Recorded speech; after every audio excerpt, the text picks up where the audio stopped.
आज की ये महत्वपूर्ण प्रेस वार्ता जो है वो इसलिए भी आवश्यक है कि 3 महत्वपूर्ण बिंदुओं पे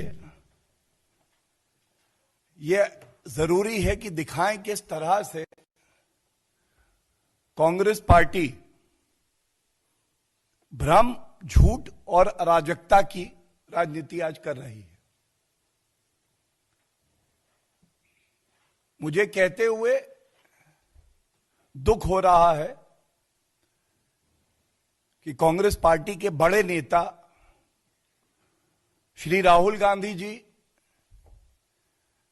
सवाल तो पूछना चाहते हैं, लेकिन वो विपक्ष की क्या जिम्मेदारी होती है, विपक्ष की जिम्मेदारी कुछ प्रश्न जब उन पे उठाए जाएं तो उत्तर देने की भी होती है, इससे दूर भागते हैं और इस झूठ, भ्रम और अराजकता की राजनीति को जो वो करते हैं पूरे देश की जनता के समक्ष रखने की जिम्मेदारी भी हमारी है। सबसे पहले ये जो भ्रम जाल फैलाया जाता है, भारत ने वाकई आत्मनिर्भर होके 2 स्वदेशी वैक्सीन्स यहां पे बनाए, जिसके लिए हर भारतीय को, वैज्ञानिकों पे, जितने हमारे हेल्थ वर्कर्स हैं, चाहे डॉक्टर हो, पैरामेडिक स्टाफ हो, नर्सेज हो, इन पे गर्व है। लेकिन स्वदेशी वैक्सीन पे ही शुरू से ही ऐसे सवाल उठाना जो कि भारतीय जनता के मन में संदेह उत्पन्न करे। आज ये सवाल पूछा जाना चाहिए कि जब रिपोर्ट आई है कोवैक्सीन की एफिकेसी 81% है और हमें गर्व होना चाहिए एक देश होने के नाते, एकजुट होने के नाते, कि ये जो स्वदेशी वैक्सीन है पहला तो इतनी हाई एफिकेसी देती है जो कि विश्व में डेवलप्ड कंट्रीज हैं उनकी वैक्सीन भी नहीं देती। और यह भी बात हमारे लिए गर्व की है कि पूरे विश्व में करीब करीब 65% वैक्सीन जो निर्माण होता है वो भारत में होता है। वैक्सीन बनाने में, आविष्कार करने में, रिसर्च करने में 10 साल का समय लग जाता है। क्या यह गर्व की बात नहीं है कि श्री नरेंद्र मोदी जी के नेतृत्व में इस देश की जो एजेंसीज हैं, आईसीएमआर, हेल्थ मंत्रालय, जो वैज्ञानिक हैं, उन्होंने 1 साल के कम समय में 2 वैक्सीन देश को दी। और ये कोई नहीं भूलेगा किस तरह से कांग्रेस के वरिष्ठ नेता, चाहे शशि थरूर हो, चाहे जयराम रमेश हो, और राहुल गांधी तो हमेशा नकारात्मक राजनीति में अग्रणी भूमिका निभाते ही हैं, उन्होंने इस वैक्सीन, कोवैक्सीन पे सवाल उठाए थे। ट्रायल 3 स्टेज अभी पूरी नहीं हुई है। उन्होंने ये नहीं देखा कि विश्व में क्या प्रोटोकॉल चल रहा है, वर्ल्ड हेल्थ ऑर्गेनाइजेशन क्या प्रोटोकॉल फॉलो करने के लिए कह रहा है। यहां तक कह दिया गया कि बीजेपी का टीका, ऐसी भी पॉलिटिकल पार्टीज इस देश में है, दुर्भाग्य की बात है कि जो राष्ट्र का टीका आविष्कार किया गया उसको बीजेपी का टीका बता दिया गया। लेकिन आज गर्व की बात है कि 10 लाख से ज्यादा डोजेस जो है कोवैक्सीन की दी जा चुकी है। और यह भी गर्व की बात है कि वीवीआईपी कल्चर को तोड़ते हुए बड़ी जिम्मेदारी से जो एनडीए और बीजेपी की सरकार है उसने दिखाया कि नहीं, हर नागरिक की जान हमारे लिए हमारी प्राथमिकता है, उसे बचाना होगा। आप सोचिए, अगर यही कांग्रेस की सरकार होती तो सबसे पहला टीका लगता तो वो गांधी परिवार को लगता और वो उनका जन्मसिद्ध अधिकार माना जाता। फिर कांग्रेस के वर्कर आते सिफारिशी लेटर लेके, उनको लगता। लेकिन हमारे लिए गर्व की बात है कि जो टीके लगे पहली ड्राइव में, वो सबसे पहले कोविड वॉरियर्स को लगे। उनका प्रोटेक्शन होना चाहिए। उन्होंने अपनी जान पे खेल के इस देश का सर ऊंचा किया और उसके बाद हमारे देश के आदरणीय प्रधानमंत्री जी ने यह टीका लगवाया और वीवीआईपी कल्चर का अंत है, इसका संदेश भी दिया। इसका भी संदेश दिया कि यह वैक्सीन सही मायने में दिखाती है कि भारत आत्मनिर्भर हो चुका है। स्वदेशी वैक्सीन था। और तीसरा, जो लोग कहते थे कि प्रधानमंत्री जी टीका क्यों नहीं लगवाते हैं और भ्रमजाल इसकी गुणवत्ता पे फैलाते थे, उस भ्रमजाल को खत्म कर दिया। और ये भ्रमजाल जैसे ही खत्म हुआ तो आज विपक्ष की कुछ पार्टियां हैं जिनका नेतृत्व कांग्रेस करती है, उसको पीड़ा होने लगी और वो ये नहीं देख पाई कि आज देश गौरवान्वित है। लेकिन मैं यही कहूंगा, आज केवल भारत के लिए नहीं,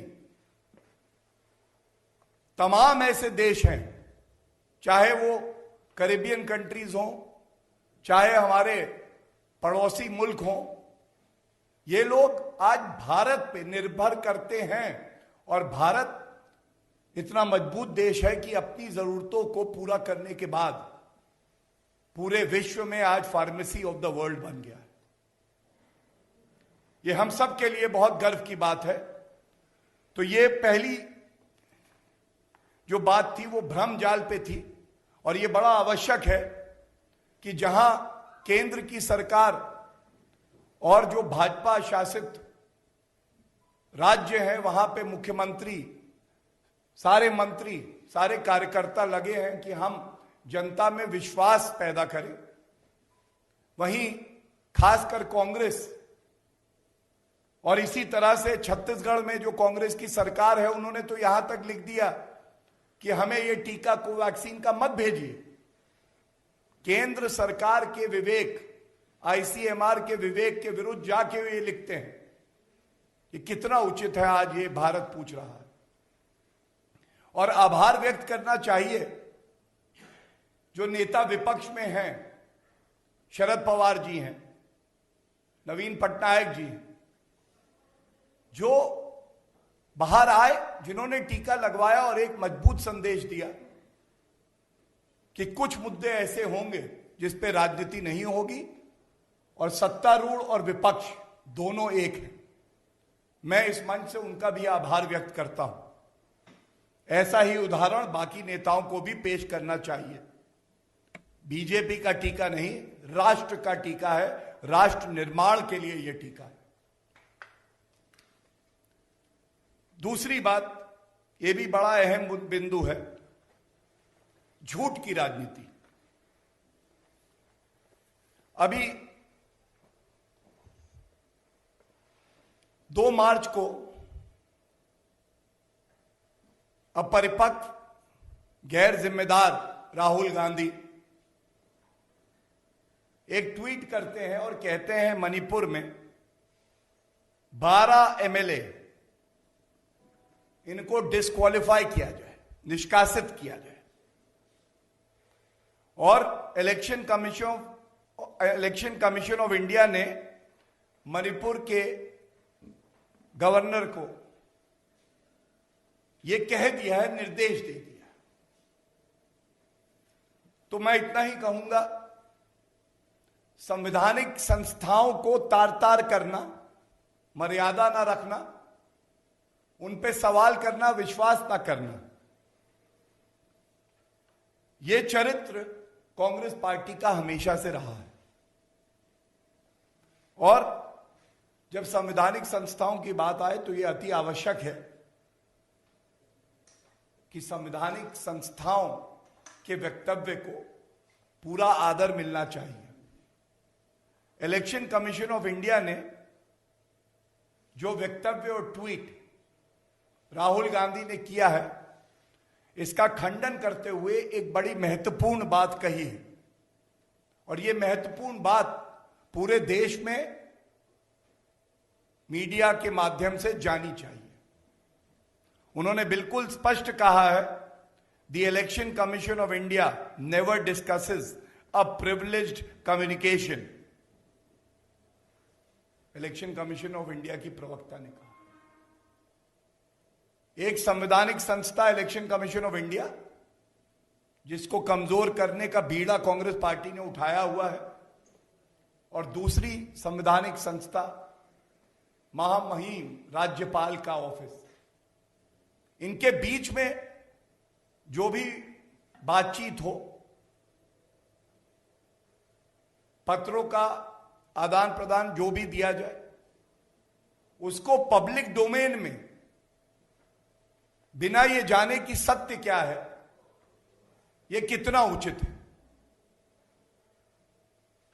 और इसी तरह कुछ दिन पहले जब इलेक्शन कमीशन ऑफ इंडिया ने चुनाव घोषित किए 4 राज्य और 1 यूनियन टेरिटरी के, तो भी कई विपक्षी दल हैं जो बौखला के बोले, ऐसा क्यों किया? इलेक्शन कमीशन ऑफ इंडिया कोई और चलाता है। मैं वो पूरा बयान भी नहीं बोलना चाहता, क्योंकि वो मर्यादित नहीं होगा। हमारे देश का इलेक्शन कमीशन ऑफ इंडिया एक संवैधानिक संस्था है जो निष्पक्ष है। सर्वोच्च न्यायालय ने भी यही कहा है। और जो इलेक्शन कंडक्ट कराने की बात आती है, उसकी सुपरिटेंडेंस की बात आती है, तो इस तरह की हल्की टिप्पणियां हमारे लोकतंत्र को कमजोर करती हैं। पश्चिम बंगाल के चुनाव में 8 दौर के मतदान होंगे, ये तय करने का क्षेत्र अधिकार केवल इलेक्शन कमीशन ऑफ इंडिया को। इलेक्शन जीत जाओ तो ईवीएम के बल्ले बल्ले, अगर हार जाओ तो ईवीएम खराब। ये दोहरा चरित्र, ये झूठ की राजनीति आखिर कब तक करोगे?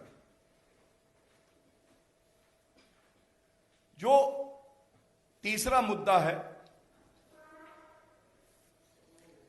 यह भी बहुत अहम है, और इसको कहेंगे अराजकता की राजनीति। अराजकता की राजनीति मैं इसलिए कहता हूं कि इनकम टैक्स डिपार्टमेंट हमारे देश का अपना कार्य कर रहा है, और हम सबको पता है कि कुछ ऐसे व्यक्ति हैं जिनसे पूछताछ की गई और जिनके कार्यालयों पे, घरों पे रेड भी हो रही है। कानून अपना काम ना करे, यह कांग्रेस पार्टी का चरित्र है। वो चाहती हैं कानून मोड़ दिया जाए, तोड़ दिया जाए, लचीला रहे, जिसको वो चाहें उसको बचा लें। और कोई अपराधी भी है, अगर वो गुणगान करता है परिवार का, तो कानून कोई कार्रवाई ना करे। तो ये बिल्कुल स्पष्ट हो जाना चाहिए कि अब श्री नरेंद्र मोदी जी के नेतृत्व की एक सरकार है जो सारी जांच एजेंसियों को खुला